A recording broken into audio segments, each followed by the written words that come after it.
Well, when I was younger, what I often used to do was I would read the last page of a book before I'd read anything else. I've stopped doing that because I realized it was a little bit silly. Usually what I'd find is that I had no clue what was going on. Obviously, I'm finding out what this character is doing and how, it's a happy ending for Larry. And who's Larry? And all his friends are all around him. Like, okay, who are his friends? Like, I don't have any idea who these people are because I haven't met them yet. So I need to start the book and read from the beginning to get to know who these characters are, what they're doing, why it is that they're all gathered in this place and not somewhere else, why they might be holding a stick, I don't know. As the story would then develop, and as I would start to move through the rest of the book, I would have some idea that it ends up going well. That I would have some idea that everything ends up working out. But I wouldn't know how. The details of that would still need to be worked out. The Bible, particularly the book of Revelation, I think gives us that sort of perspective. It gives us that sort of perspective on the story of the world. I mean, if you think about it for a moment, in the Bible, we know how the story began, and we know how it's going to end. We have the entirety of human history there for us, that it was God who created us, and it's God who's going to bring it to completion.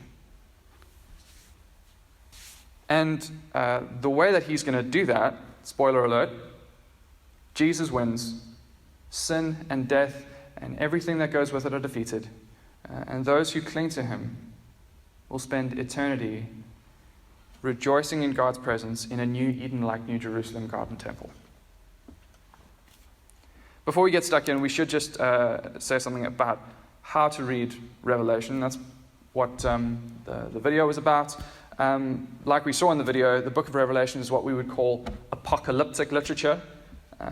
And from start to finish, it's just jam-packed with references to different parts of the Old Testament. It alludes to and calls to mind different parts of the Old Testament. It brings different stories and prophecies together and develops them in all sorts of interesting ways. And so naturally, when people read the book of Revelation, they've tried to map all the various details of the book of Revelation onto modern history. But that isn't why Revelation was written. That isn't the way that Revelation was written. What Revelation is trying to do isn't to give us clues on how the world is going to end, or to tell us who the Antichrist is. And I assure you, the vaccine is not the mark of the beast. It's there to give us a divine perspective on what is going on, even now. The assurance that, crazy though things might seem, none of this is out of God's control. And to hold out the promise that he is making all things new. That those who remain faithful to him will enjoy life in his presence forever. The other thing which we saw last week is that Revelation was actually written as a letter. It was written to real people in real time to address real circumstances that they were facing. It was most likely written somewhere around 90 AD, which would have been under the Emperor Domitian. And under Domitian, the imperial cult, which essentially worship of the emperor like a god, was in full swing. And those who didn't go along with it, those who didn't toe the line, would get nailed for it. Which is what we see in the first few chapters of the book of Revelation. It's written to 7 churches who are right in the firing line. So let's start there. We're going to look at a tale of 7 churches. In chapters 2 to 3, Jesus addresses 7 churches, having a go at some of them for what they might be getting wrong, warning them about what they might be in danger of, and commending them for what they might be, where they've been faithful, even in the midst of suffering and persecution, sometimes to the point of death. With each letter there in chapters 2 and 3, they all sort of follow the same formula. So it's to the angel of the church of wherever, Ephesus, Smyrna, Philadelphia, Laodicea, and so on, followed by some description of Jesus, which is pertinent to what they're going through. The description of Jesus is full of symbolic language, but it's relevant to the struggle or or the situation that particular church is experiencing. And then he would speak directly into their situation to talk to what they're going through and what he has to say specifically to that church. So, for instance, the church in Ephesus is really concerned about godliness, and they're doing really well on that. They don't put up with wickedness, and they're commended, but they've forgotten their first love. They've lost their passion for the message of the gospel. They'd become so inwardly focused that they'd forgotten that their role was to be witnesses of the gospel. That's why Jesus refers to himself as the one who walks among the 7 golden lampstands. The picture of lampstands was what Israel were supposed to be. Remember, in Isaiah, they were meant to be a light to the nations. The other nations were supposed to look at Israel and have some idea of what God was like. That through them, they would come to know the good news of God establishing his kingdom, that if they turn to him, they too can be a part of. The church in Smyrna stood firm in times of poverty and affliction, and they were about to face a whole lot more. So they get a warning that, listen, guys, you've done well so far. It's going to get a whole lot worse. But keep standing firm. Keep holding on. And Jesus introduces himself as the first and the last, the one who died and came to life again. They can take comfort in the fact that Jesus is supreme over all, and that he himself has overcome death.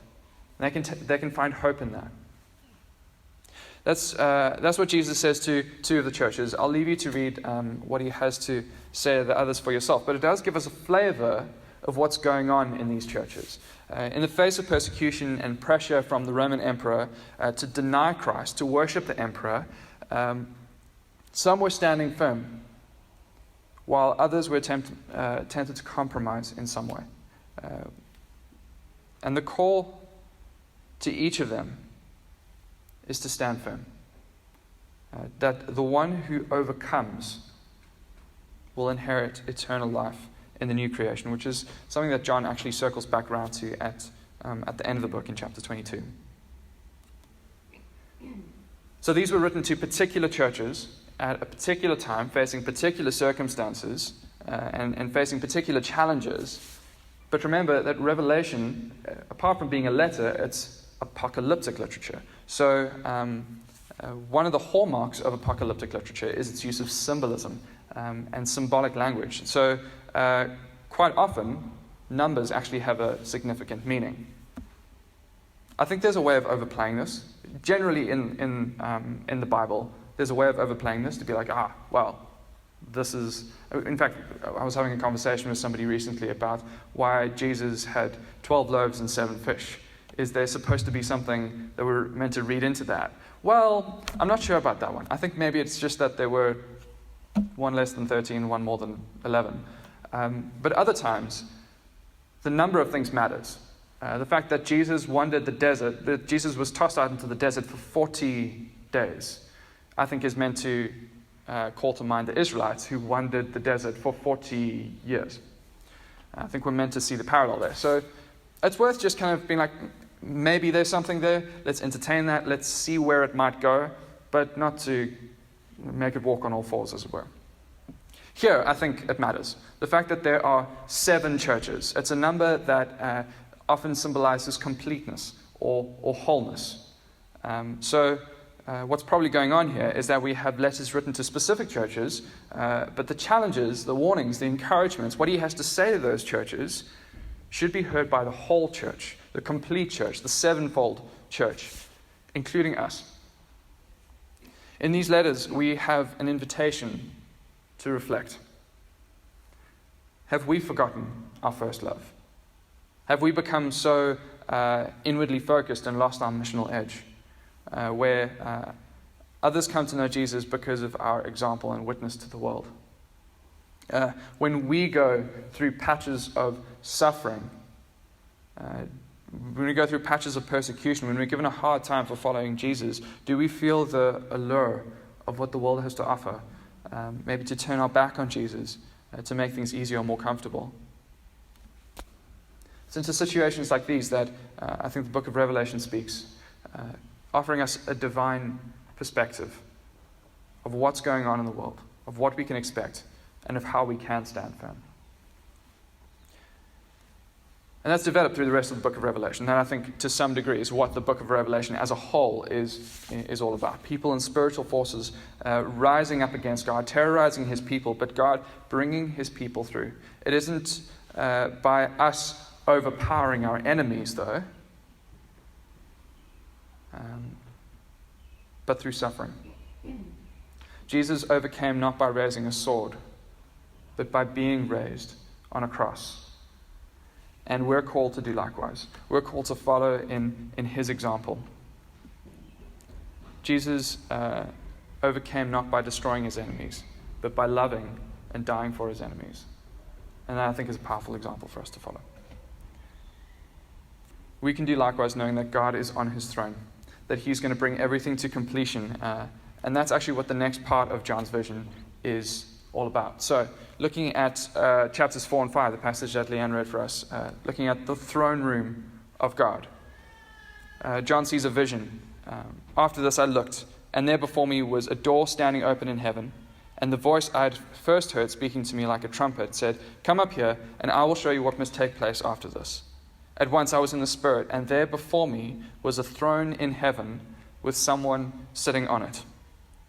In a lot of ways, it's actually a lot like the vision that Isaiah sees in Isaiah chapter 6. He's also transported into the throne room of God, where the train of God's robe fills the temple.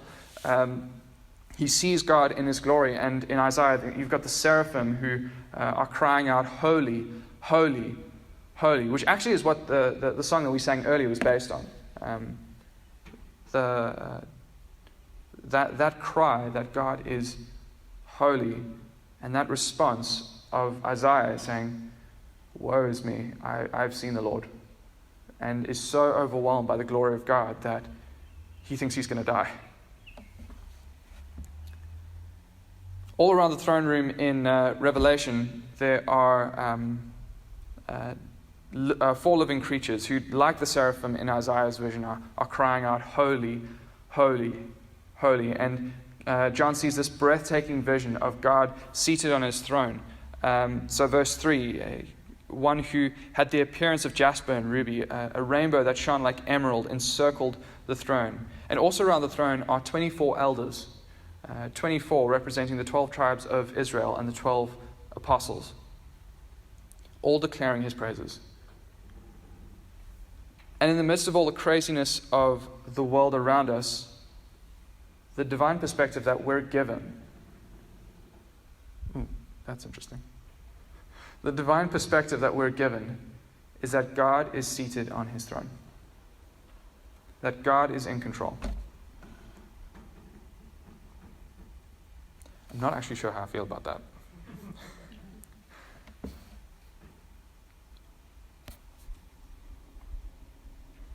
God is seated on his throne, bringing his plan to completion. This plan, we learn, is enclosed in a scroll, sealed with 7 seals. But there's a problem. Nobody can open it. Nobody's worthy to open it. And so John weeps and is overcome with the fact that, well, we're not going to know what's in the scroll. But then one of the elders said to me, "Look, the Lion of the tribe of Judah, the Root of David, has triumphed.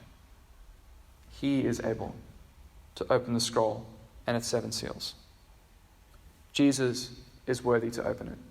Jesus has overcome. The Lion of the tribe of Judah. And so John looks, and what do we expect him to see? Well, we expect Aslan, right? The elder says to him, "The Lion of the tribe of Judah. Look." And John looks, and he expects to see a lion. And he looks, and he sees a lamb.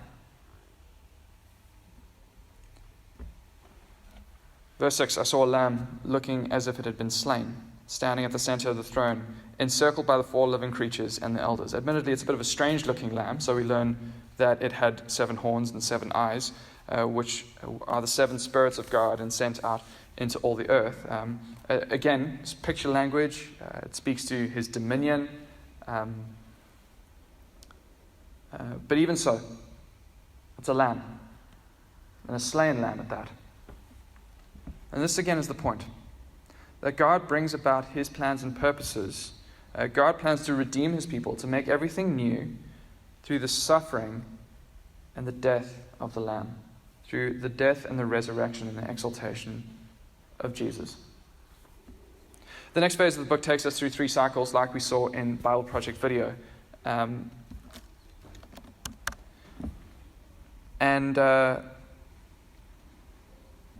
It's 3 cycles of the nations and dark spiritual forces all raising up against God, all resisting God, and we see the chaos of the nations in opposition to God.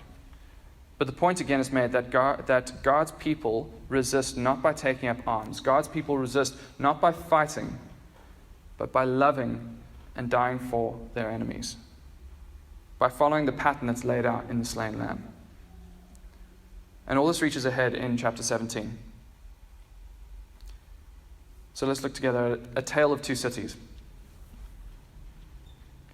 The first city is Babylon, depicted as a woman riding a dragon. Historically, Babylon wasn't really a thing by this point. You'll perhaps remember from a few weeks ago that Babylon were taken over by the Persians, who were taken over by the Greeks, who were taken over by the Romans. And the Romans were the ones who were in charge by the time that John is writing his vision, when John is putting things on paper that he saw from God. But when we look at the Old Testament, and we look at the role played by Babylon in the Old Testament, I think it makes sense why this is the name that John would go for. So in Genesis 1 to 11, it tells the story of glorious beginnings, of God placing his people in a temple like God, where they would live in his presence and extend his blessing to the rest of the land. Think of the commission in Genesis 1:28. And they were commissioned to fill the land with his blessing, and things go pear-shaped in Genesis 3. They believe the lie of the serpent. Things spiral down to chaos, and we end up in Babel. Here the story of the nation of Israel, which spans the rest of the Old Testament, we said was there in miniature. Genesis 1 to 11, sort of as an introduction to the rest of the Bible story, kind of encapsulates the flow of the story and some of the major themes that are going to be developed as the story progresses. Abraham was called out of the nations, commissioned, like Adam was, to be a conduit of God's blessing to the rest of the nations. That through him and his family, the rest of the nations would come to know God and come to be blessed by God. But tragically, Abraham's descendants do exactly the reverse.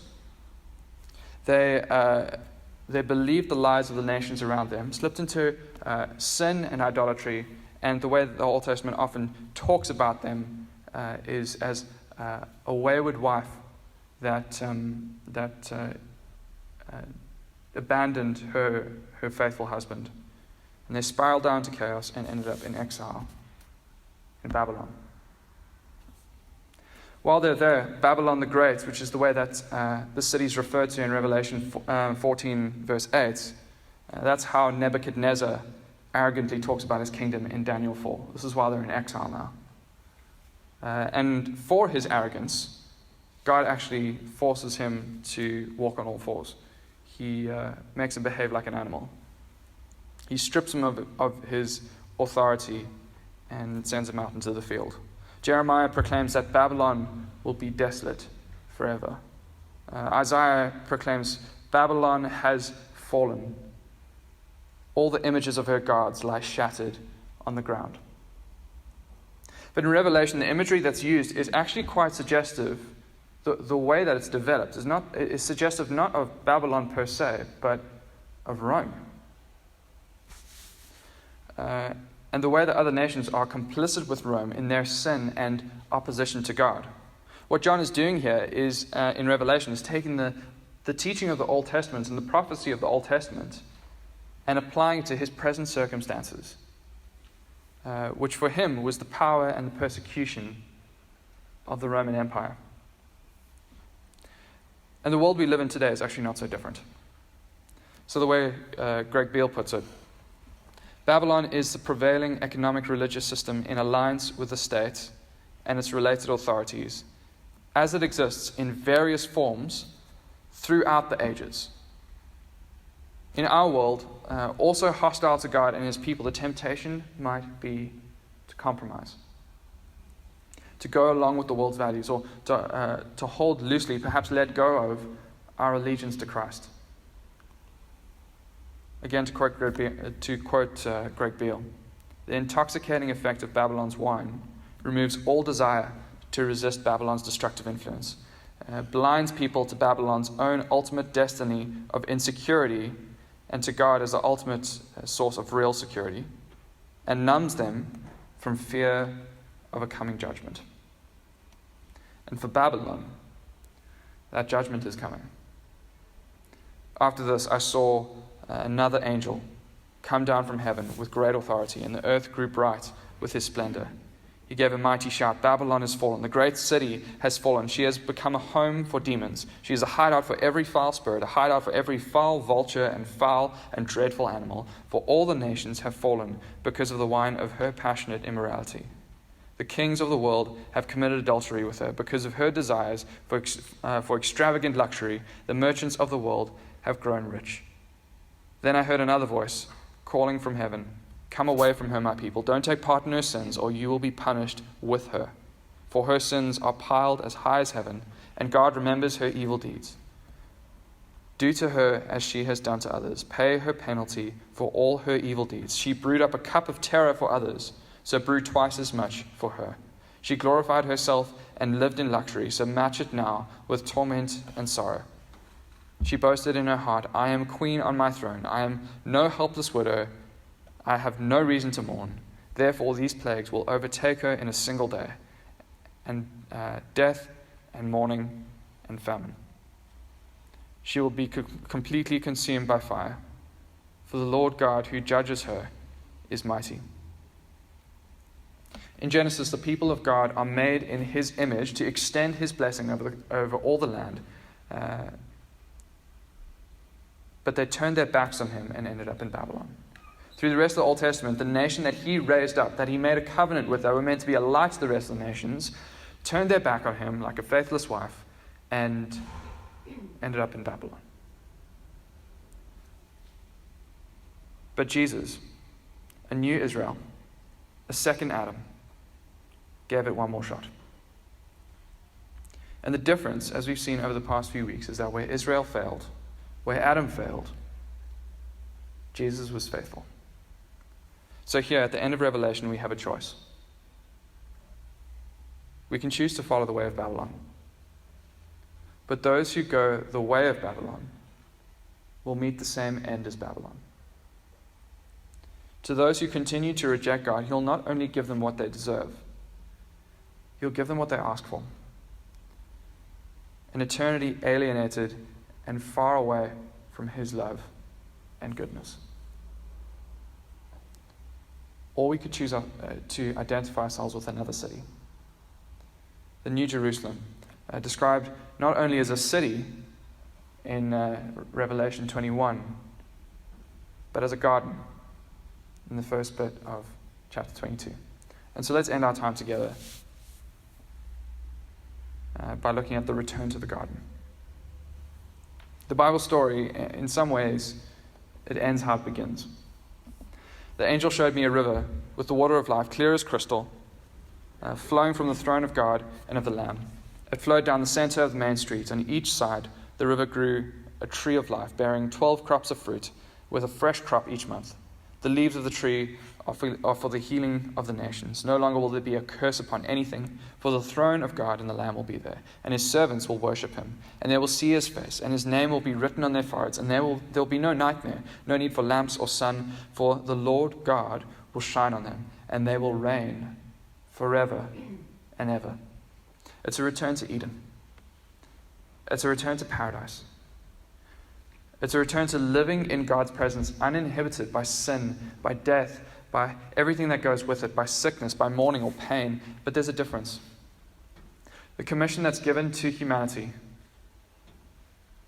it's done. Jesus accomplished it. Jesus finished it. And we get to share in his reward. An entire earth living in perfect harmony under God's dominion. It is finished.